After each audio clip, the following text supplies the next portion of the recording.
enhanced interactive dialogue with the fact-finding mission on the situation in North and South Kivu provinces and with the team of international experts on the Democratic Republic of the Congo in line with Resolution S37-1 and 5734 of the Council. Allow me to recall that the Council has decided to hold a single enhanced interactive dialogue on the Democratic Republic of the Congo.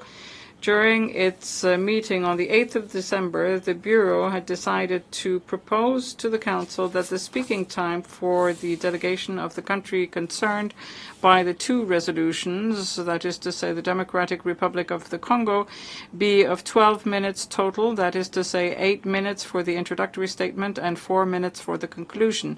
Are there any members of the Council who wish to make comments on this proposal? I see none. It is so decided. Thank you. It is my honor to welcome Mr. Volker Turk, the High Commissioner for Human Rights, who will make the opening statement. Allow me also to welcome our distinguished speakers, His Excellency Mr. Samuel Mbemba Kabuya Tanda, Minister of Human Rights of the Democratic Republic of the Congo, Ms. Bintou Keita, the Special Representative of the Secretary General and Chief of the United Nations Mission for the Stabilization in the Democratic Republic of the Congo, MONUSCO, Ms. Marie-Thérèse Keita Bokoum, the Chair of the Team of International Experts on the DRC, Mr. Besore René Bagoro, Member of the Team of International Experts on the DRC, and Mr. Dismas Kitenge Senga, President, Chair and co-founder of the Lotus Group. I would also like to extend a warm welcome to His Excellency Mr. Guillaume Ngefa, Minister of Justice of the Democratic Republic of the Congo. The speakers list will be closed in 15 minutes, and it is now my honor to give the floor to the High Commissioner for Human Rights for his statement. You have the floor, sir. Monsieur le Président, Mr. President, Excellencies, distinguished participants, there are few places in the world which have been confronted with a crisis that is as serious and urgent as that currently faced by the Democratic Republic of the Congo. Monitoring and independent and impartial reports can contribute to precisely establishing the events taking place with a view to establishing truth, justice, and accountability. In the fog of war, propaganda, disinformation, and fear can at times distort and conceal facts. And this is why our fact-finding mission, mandated by this Council in February, is so crucial. The mission has established that all parties involved in the recent and shocking escalation of violence in the provinces of North and South Kivu have committed serious violations and abuses of international human rights law and serious violations of international humanitarian law. The mission noted that the M23, supported by the Rwanda Defense Forces, the RDF, and the armed forces of the DRC, as well as affiliated armed groups, have committed war crimes. The mission has also concluded that the M23 may have committed crimes against humanity. Rwanda and the DRC have responsibilities under international law for their support to known armed groups for having committed serious human rights abuses. Excellencies, M23, supported by the RDF, has committed widespread and systematic abuses and violations in North and South Kivu, aiming to intimidate and pressure the civilian population to build up its own ranks and impose order and security. M23 has summarily executed civilians, especially men, suspected of collaborating with the government forces. It has killed civilians, including children, without any clear reason. In July, members of the M23, as well as persons presumed to be soldiers of the RDF, as well as civilians armed with machetes, massacred hundreds of people, mainly members of the Hutu community in 4 villages of the Rutshuru. This is one of the most deadly incidents recorded since the resurgence of the M23 in 2022. During raids, which have become almost daily, the M23 has systematically abducted and detained thousands of people. These operations targeted presumed members of the armed forces of the DRC as well as affiliated groups, but also their families or any person suspected of being connected to them, as well as members of civil society. My team has also confirmed that the M23 committed acts of torture and ill treatment, including sexual violence against detainees. Certain persons were beaten to death or died of their injuries of asphyxia, hunger, or dehydration. According to testimonies, some of the guards were Rwandan.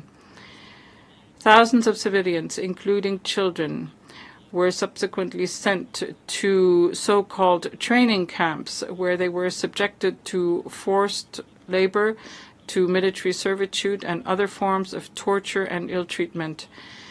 The fate of hundreds of men, women and children who were abducted remains unknown. My team has also documented that the armed forces of the DRC deliberately killed civilians following clashes with the armed groups called the Wazalendo.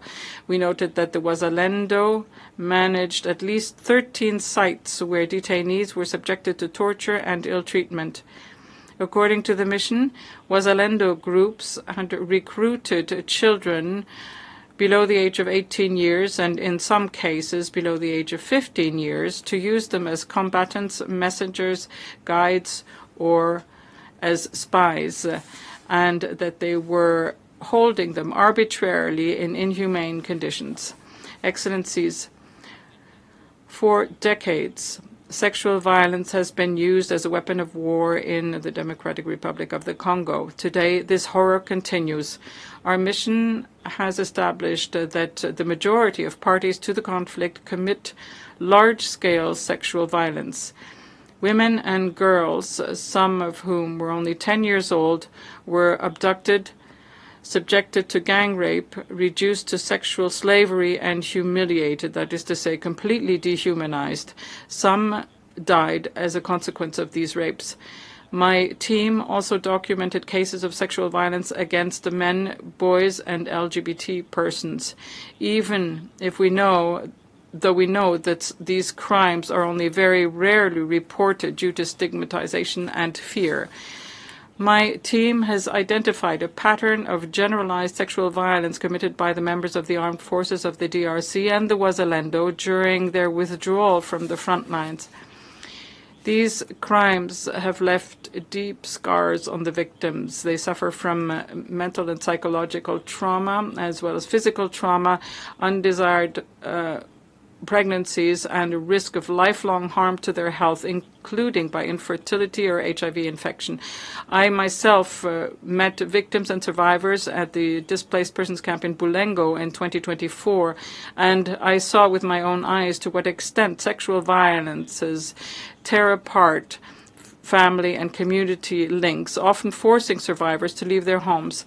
Some women cannot come back from having been raped, fearing stigma. Health services are underfunded and inadequate, which only exacerbates their plight. This matter requires the immediate attention of the international community. Mr. President, the expansion of the M23 has left a trail of destruction in North and South Kivu. It has also had a negative impact on human rights in other parts of the country. The state security forces have been redeployed to combat M23, and other armed groups, including the ADF and the Codeco, have taken advantage of the security vacuum. Between the 1st of June 2024 and the 31st of May 2025, the joint UN Bureau for Human Rights in the DRC counted over 5,000 violations and abuses of human rights and violations of international humanitarian law throughout the country. These include summary executions, acts of torture and ill treatment, sexual violence, abductions, and arbitrary arrests and detentions. The number of victims of these crimes has increased by 16% during this period compared to the same period last year. After the M23, the ADF, or the second armed group responsible for the majority of abuses, with attacks concentrated in North Kivu and Ituri. In July alone, the ADF killed over 100 civilians in the territory of Irumu in Ituri. In August, they killed at least 52 civilians in Lubero and Beni in North Kivu.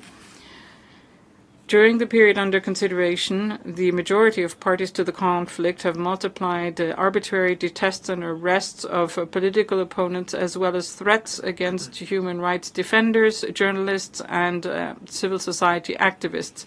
The M23 has stepped up threats against judges. Since January 2025, the Joint Office has recorded 568 requests for protection, including 87 made by women. Even in the provinces that are not directly impacted by the armed conflict, such as Mai Ndombe and the Chopo, tensions and intercommunity violence have led to murder, ill treatment, sexual violence, and massive displacements.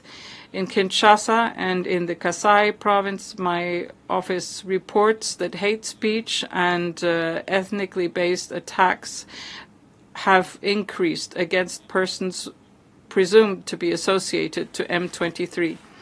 Excellencies, the violations are continuing as we speak, multiplying the plight of a population that is traumatized by decades of violence. Efforts made over the past few months to achieve peace are encouraging, but they must be made tangible in the field.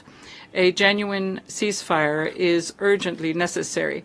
All the parties to the conflict must ensure that they strictly uphold international law and human rights law, as well as international humanitarian law.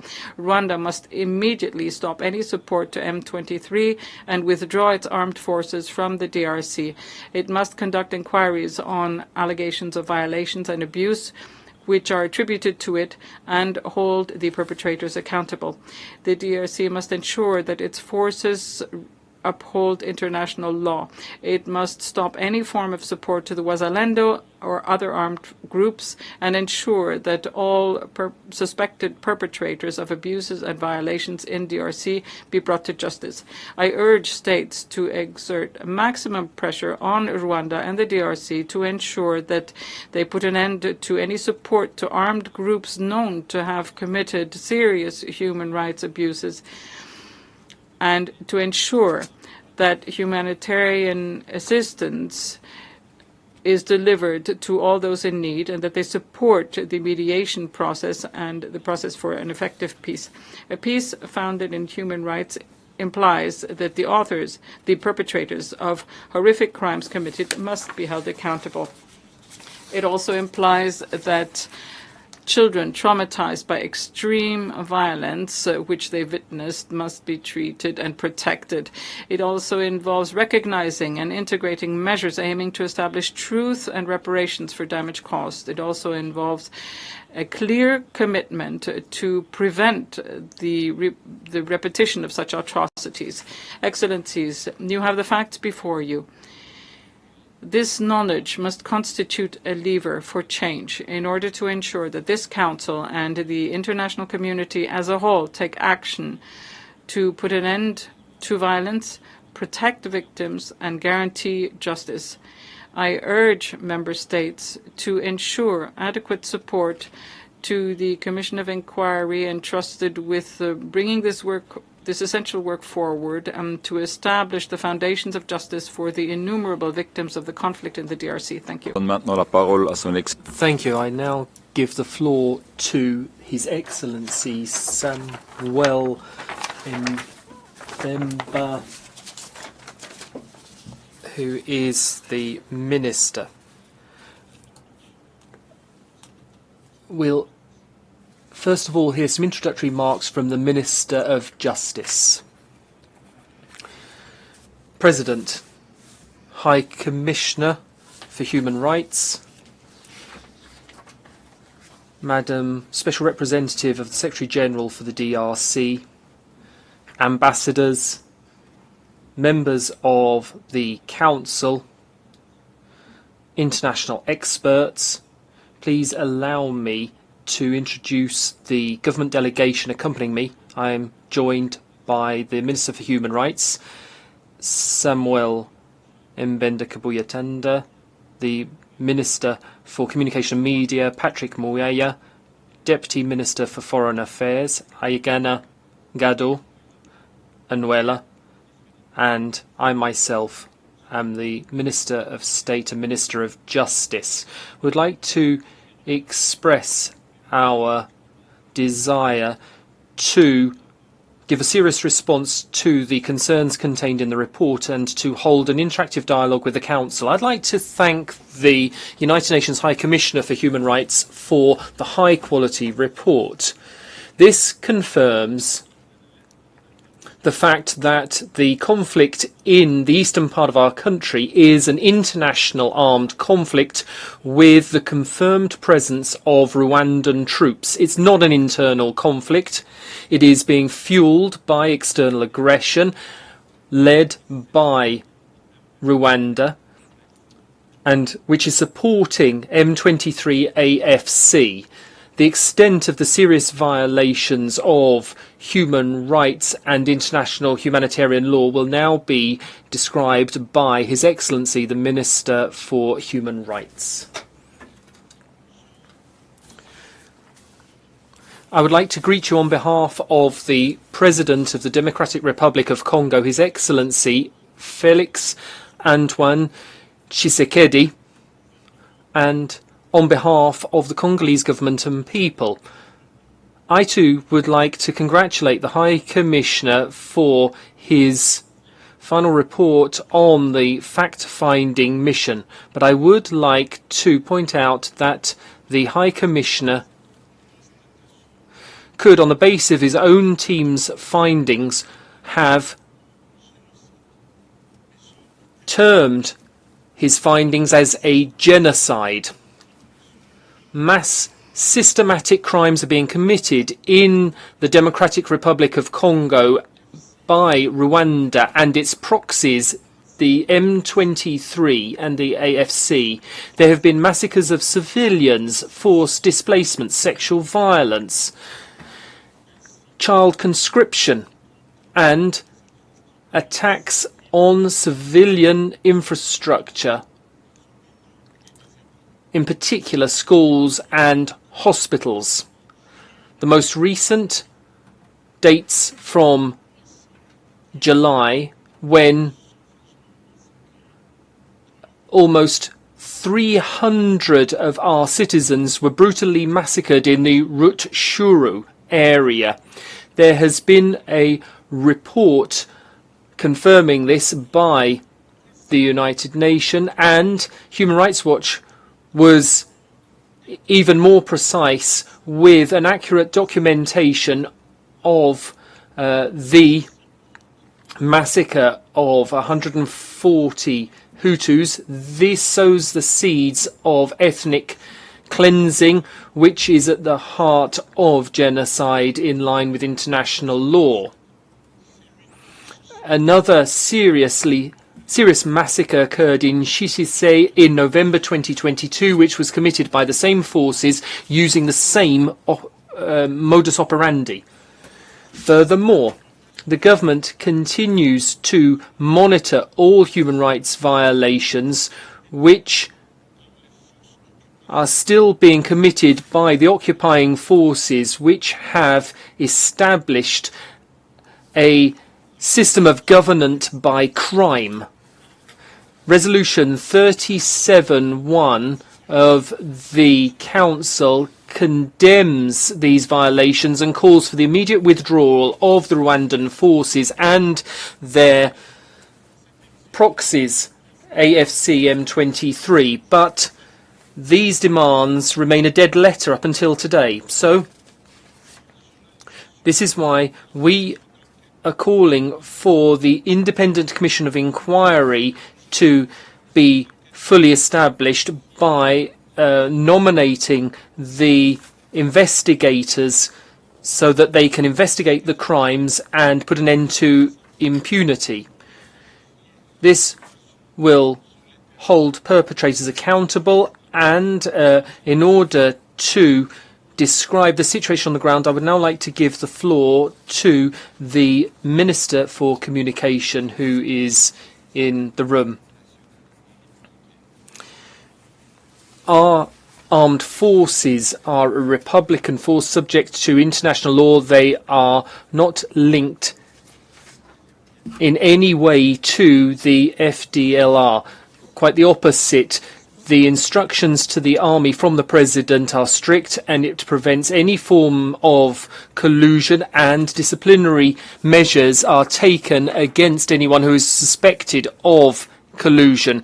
We reiterate our commitment to taking all the necessary measures to counteract any act against Republican values, and we will bring criminal proceedings. We will combat any attempt to distort the picture of a battle between a legitimate armed forces which defends the country and the armed forces of neighbouring countries which commit crimes and try to exploit natural resources.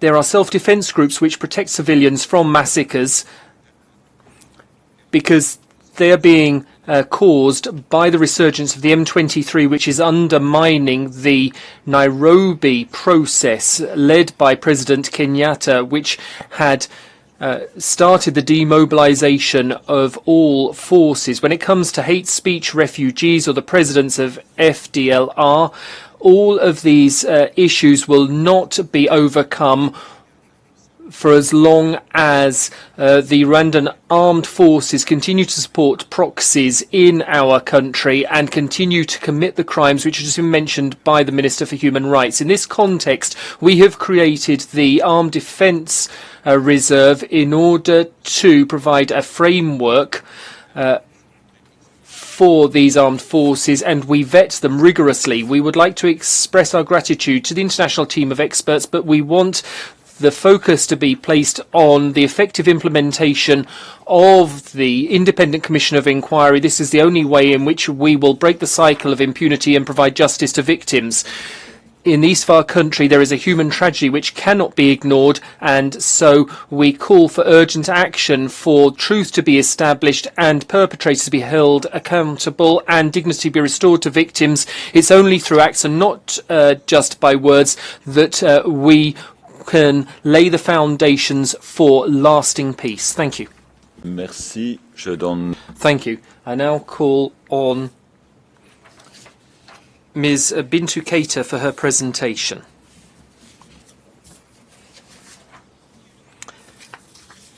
President, High Commissioner, Your Excellency, Minister of Justice, Minister for Human Rights, Minister for Communication, Chair of the International Team of Experts on the DRC, Excellencies, Ambassadors, all protocol observed, ladies and gentlemen. Please allow me to congratulate Mr. Samuel Mbemba, the new Minister for Human Rights of the DRC, and to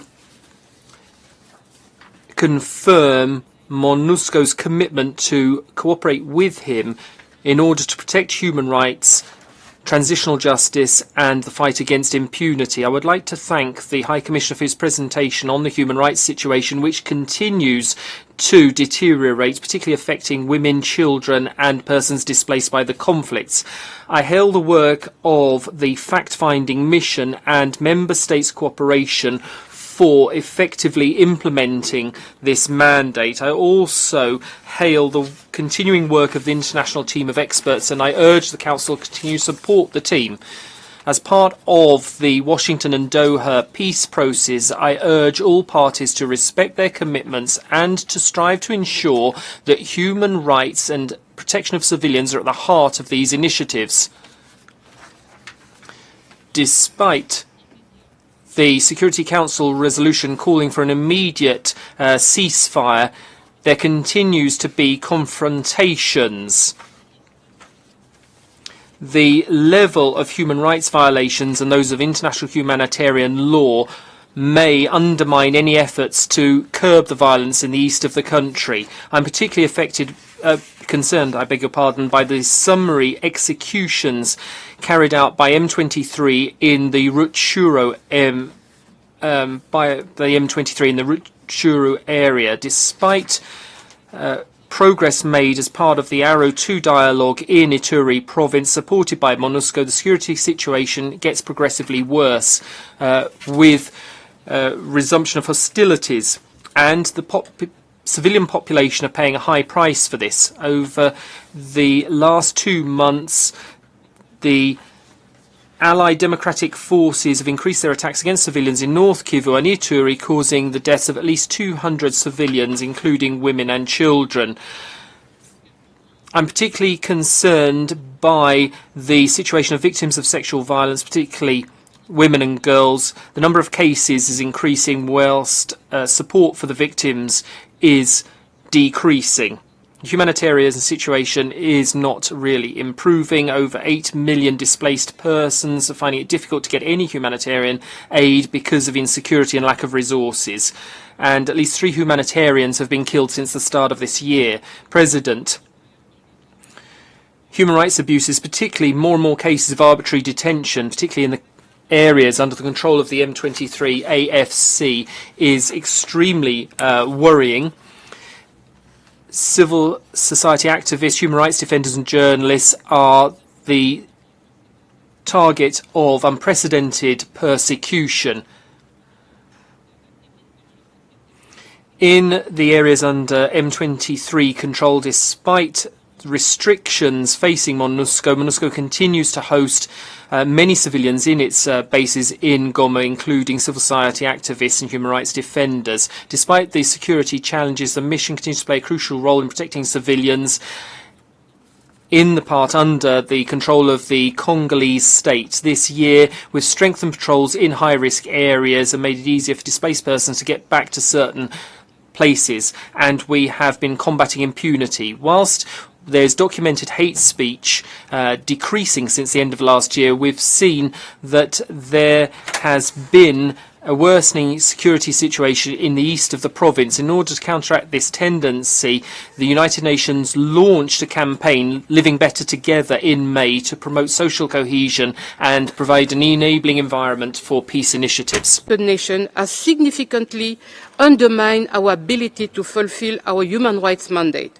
It has led to reduced field deployments, disrupted technical assistance in critical areas such as transitional justice and the fight against impunity, including forensic expertise, and limited support to national institutions. This financial strain threatens to reverse hard-won progress in human rights protection, accountability, and democratic governance. Thank you for your attention. Je vous remercie. Merci, je donne la parole. Thank you. I call on Marie-Thérèse Keita-Bokoum for her presentation. President, Minister for Justice, Minister for Human Rights, Honourable Representatives of the Government of the DRC, Excellencies, ladies and gentlemen, Mr. Bagoro and myself are going to present our conclusions and recommendations concerning the efforts made by DRC to combat impunity and to implement transitional justice in line with the mandate conferred on us by Resolution 57/34 of the 11th of October 2024. As we have discharged our mandate, we have conducted 3 visits to the country thanks to the continuing and open cooperation with the Congolese authorities, and we'd like to pay tribute to that. We also welcome the invaluable support from the OHCHR, MONUSCO and other UN structures. As part of our mandate, we have seen the M23 extending its presence, as well as that of the Rwandan Defence Forces and the AFC. This is in the North and South Kivu provinces, which is compounding the armed conflict. This worrying situation comes as MONUSCO starts to downsize and the financial situation of the UN Secretariat remains difficult, and this had an impact on our mandate. When it comes to combating impunity, efforts have been made despite the crisis in the east of the country. 2,500 judges have been recruited, and they're the second wave of the 5,000 to be recruited. This has been ongoing for the past 3 years. When it comes to the crisis in the East, we particularly deplore threats against those working in the justice sector, human rights defenders, victims and witnesses of serious crimes, journalists and traditional leaders. We're worried about the worsening humanitarian situation. We urge all parties of the conflict to respect human rights, international humanitarian law, and take all possible measures to protect civilians, particularly women and children. With this in mind, we urge the government to improve protection measures for judicial officials and other persons affected by the crisis, and we also call upon the UN Security Council to strengthen the mandate of MONUSCO so that it has better capacity to support the government in its efforts to bring security to the country. We remain concerned about the lack of progress in judicial proceedings, particularly the emblematic courses in the crisis linked to the Camuina militia in Central Kasai. We're worried that feet dragging in the justice sector, along with the challenges faced by the Provincial Commission for Truth, Justice and Reconciliation, will have an impact on reconciliation and lasting peace. We welcome the progress achieved when it comes to forensic medical expertise with the delivery of a complete programme for higher education studies in this area and a residence programme for forensic doctors. And we call upon the authorities to establish the forensic medical course in Congolese universities. When it comes to traditional justice, some progress has been made at provincial and national levels, including regional initiatives. When it comes to the provinces, setting up the Truth, Justice and Reconciliation Provincial Committee in Central Kasai is continuing as we move towards hearings, and we encourage the government to support them with the necessary staff and funds. At national level, certain important legal documents concerning transitional justice have been finalised, notably the national policy and certain bills on the organisation of courts. We encourage the government and the parliament to work to finalise these different texts so that transitional justice can get up and running.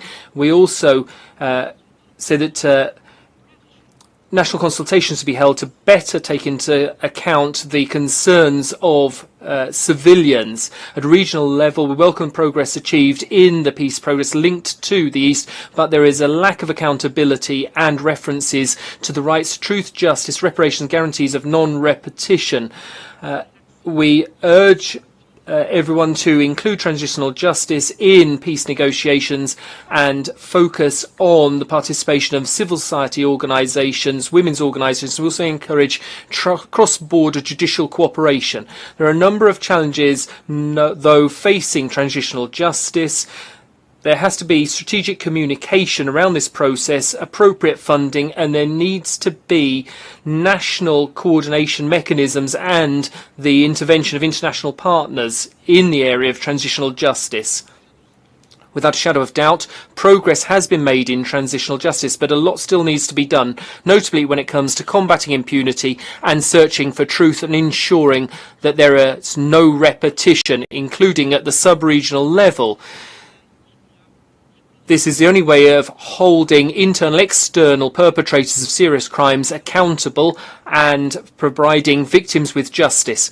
Lastly, we urge the United Nations, particularly OHCHR, to contribute to the Congolese state's efforts for peace, reconciliation, development. I thank you. Thank you. The list of speakers is now closed, and I would now like to give the floor to the next speaker for his presentation, Mr. Besole René Bagoro.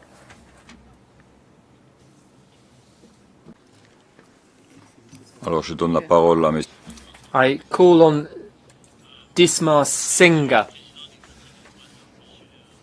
President of the Human Rights Council, United Nations High Commissioner for Human Rights, Madam Special Representative of the Secretary General for the DRC, Minister for Human Rights, honourable members of the Council, ladies and gentlemen, I would like to thank the Human Rights Council for giving me this opportunity to address you as a human rights defender coming from one of the provinces which has been affected by atrocities in the past. This is the town of Kisangani, but I'm also a witness and a frontline actor in the area of human rights and have been so for over 30 years.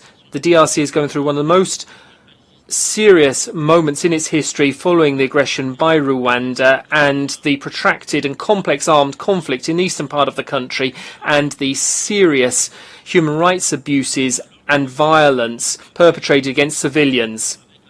Whilst there are glimmers of hope with the Washington Peace Agreement and the negotiations in Doha, civilians continue to face all forms of violence, whilst we notice that hostilities could resume at any moment. Following the fall of Goma and Bukavu into the hands of the rebels, the security, humanitarian, human rights situation has grown worse. There is targeted violence against young people, particularly forced conscription against young girls and women. This is because they face all forms of sexual violence, and targets also include humanitarians, politicians, state officials, human rights defenders, journalists, workers for international organisations and specific communities who are threatened, attacked and sometimes killed. Attacks against civilian buildings and murders against non-combatants are numerous, and all these violence against civilians could be likened to international crimes, war crimes. The DRC armed forces and the Wazalendo self-defense forces may have committed atrocities, and they're not taking enough precautions to protect civilians from their attacks. There have been attacks and bombings. There have been internal fighting, which means that they haven't clearly distinguished between combatants and non-combatants. They haven't refrained from committing different forms of sexual violence, torture, cruel, inhuman, degrading treatment. They don't respect prisoners of war. They do not provide for fair trials to soldiers who are charged in war councils, and they do not allow any sort of dissent, despite legal progress in the area of human rights. We see that the civil society intelligence officers, police forces and Congolese justice systems continue to abuse.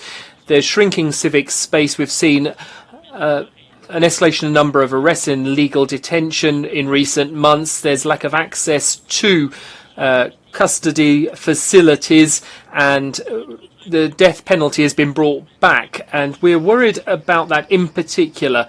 Combating impunity and serious human rights violations should be the priority of all international bodies, particularly the UN Human Rights Council. The hopes of victims and witnesses of the atrocities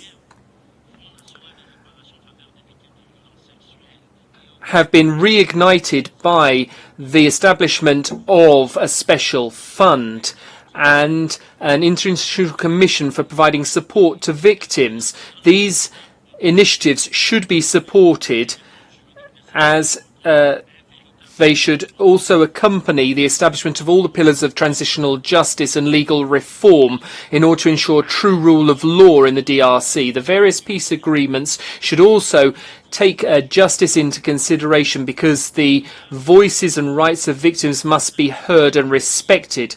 There's no peace without justice, and without justice you won't have lasting peace.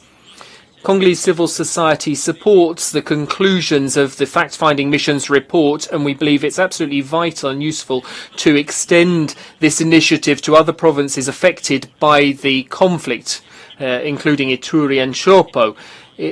we shouldn't abandon human rights in the DRC. Quite the opposite. We must strengthen this, and this was why I must provide effective and lasting support to the OHCHR through the country office and the Congolese government. We must combat impunity, document violations of international crimes, and call upon the state to step up their efforts to support the authorization of the Commission of Inquiry, which is supported by Congolese civil society. I would like to inform everybody that thanks to the availability of the interpreters and technical team, we will be able to extend our meeting up until 1:10, so we can start with the first statements. I would like to begin by giving the floor for 5 minutes to Rwanda as a concerned country. Then before I take the floor for our statement, I want to ensure that I understood well. Did the Minister of Human Rights from the DRC government accuse my delegation and my country of being genocidal in their territory? We want to make sure that this August Assembly is present when these kind of allegations are made on other member states without international legal criteria. And we want to make sure that Mr. President, as you mentioned, the conduct of every member state and participant in this August Assembly should be upheld at the highest level. Thank you. Thank you very much. I suggest that you take this up bilaterally with the delegation of the DRC and continue with your statement. You have 5 minutes. Thank you. Didn't hear that? I suggest that you take up the point you just made bilaterally outside this room with the delegation of the DRC, and that you continue now with your statement. You have 5 minutes. Thank you. It's a red line, Mr. President, for my country to be allegedly accused of genocide when we know that this is a criteria that international law guides. There's no mechanism that has called for that, and I will not allow for that to be mentioned here in the UN premises and accept that this happens under your watch, Mr. President. I want you to please address this. It's not an allegation that we will accept. Thank you. If you don't wish to have your statement now, then I give the floor now to the Commission nationale des droits de l'homme de la République démocratique du Congo, un message par vidéo. The Human Rights Commission of the Democratic Republic of the Congo by video. Mr. President, ladies and gentlemen, members of the Council, through this channel, as the chairman of the National Human Rights Commission of the Democratic Republic of the Congo, I come to you with an urgent call to your collective conscience and genuine solidarity. In the east of the Democratic Republic of the Congo, and particularly in the provinces of North Kivu, South Kivu, and Ituri, millions of our citizens experience daily terror. Villages are burnt, women are raped, children are recruited forcibly, and civilians are massacred. Fundamental rights are blatantly violated, and this repeatedly and in a planned fashion. These atrocities are carried out by armed groups supported by foreign forces, in particular the AFC/M23, whose connections with Rwanda are robustly documented. We are not speaking here of mere acts of rebellion, but rather of war crimes, of crimes against humanity, and severe violations of international humanitarian law. The analysis of data collected reveals that 61% of violations relate to civil and political right, in particular the right to life and the right to freedom. We solemnly call on this Council to, one, clearly and firmly condemn these violations, as well as any foreign support to armed groups. Two, that it make the inquiry missions on human rights violations effective. 3, that it support the mechanisms for transitional justice, for reparations for victims, and prosecutions against the perpetrators of various crimes perpetrated in the Democratic Republic of the Congo. And 4th, that it ensure the effective implementation of Security Council Resolution 2773 and the peace agreement in force, those of Washington and of Doha. The National Human Rights Commission works incessantly to document these violations and provide support to victims. Merci. J'invite maintenant. Thank you. I now invite interested delegations to ask questions and make comments on statements. I would recall that the speaking time is limited to 1 minute and 30 seconds for each statement, and I give the floor to the distinguished representative of Sweden on behalf of a group of countries. Thank you, Mr. President, and thank you to the High Commissioner, the team of international experts, and the fact-finding mission for your reports. I have the honor to make this statement on behalf of the Nordic-Baltic countries. We welcome the recent signing of the peace agreement between the DRC and Rwanda in Washington, the ongoing Doha process, and the African Mediation Initiative. We call on all parties to stand by their commitments, respect the ceasefire, and put an end to violations of international humanitarian law and human rights law, including conflict-related sexual and gender-based violence. The deteriorating humanitarian and security situation is a major concern. We condemn the continued attacks on civilians by the M23 and other armed groups in eastern DRC. Accountability and the rule of law must prevail. The report of the fact-finding mission is crucial in this respect and receives our full support, and the swift operationalization of the COI is essential.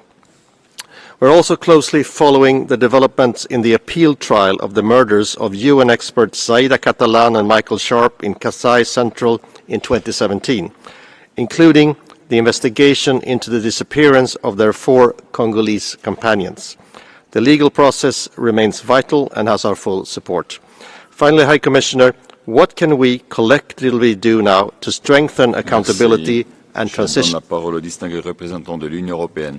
you. I give the floor to the distinguished representative of the European Union. Mr. President, High Commissioner, the EU thanks the fact-finding mission and the team of international experts for their reports.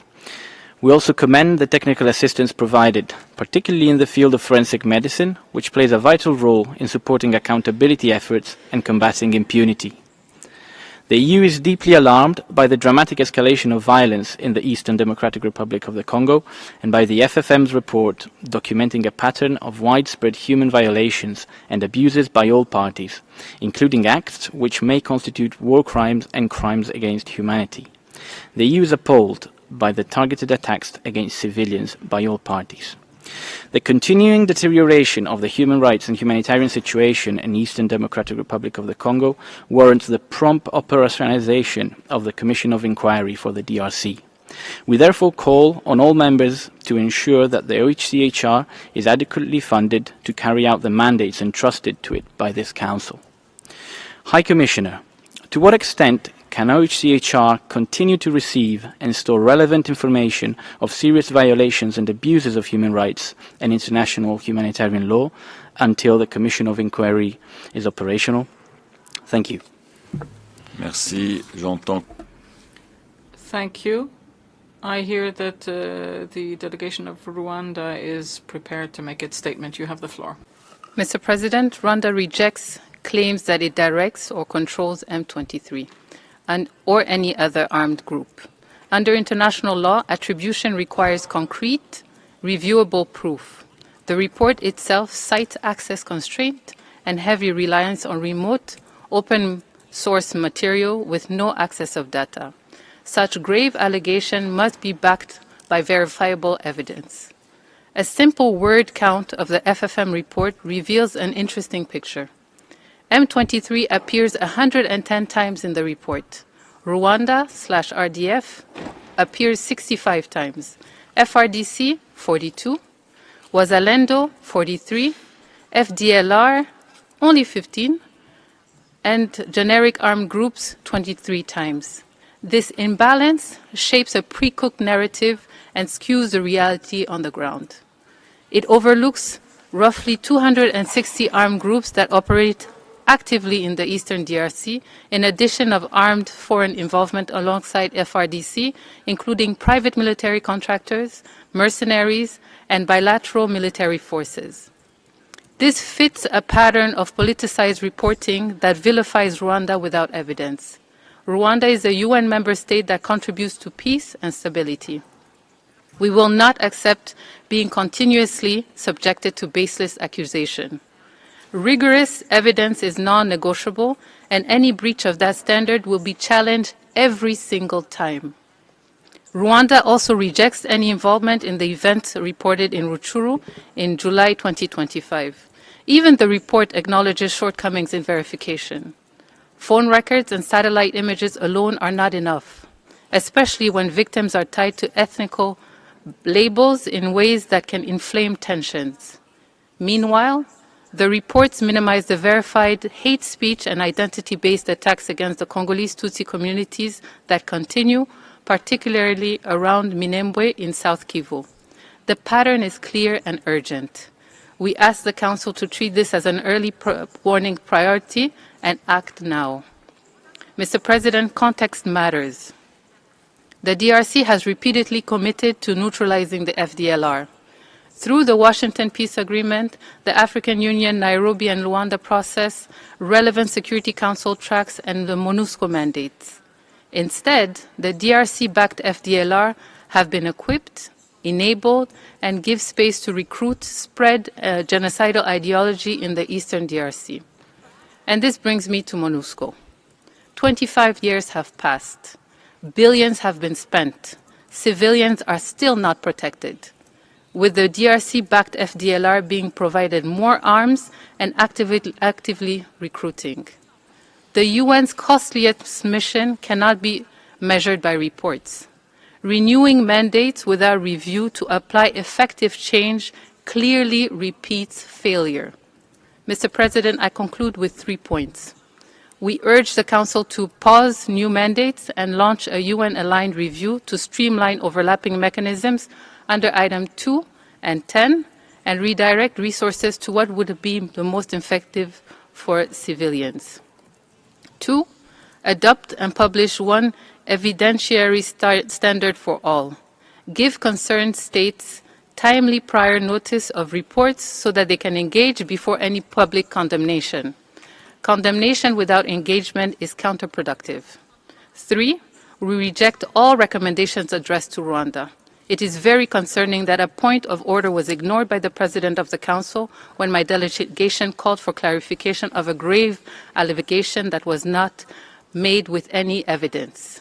Accountability must be based on objective verified results instead of selective reporting that prejudges member states like mine, Rwanda. I thank you. Thank you. I'd like to remind the delegation of Rwanda that points of order are on formal questions, not on substantive issues. Thank you very much.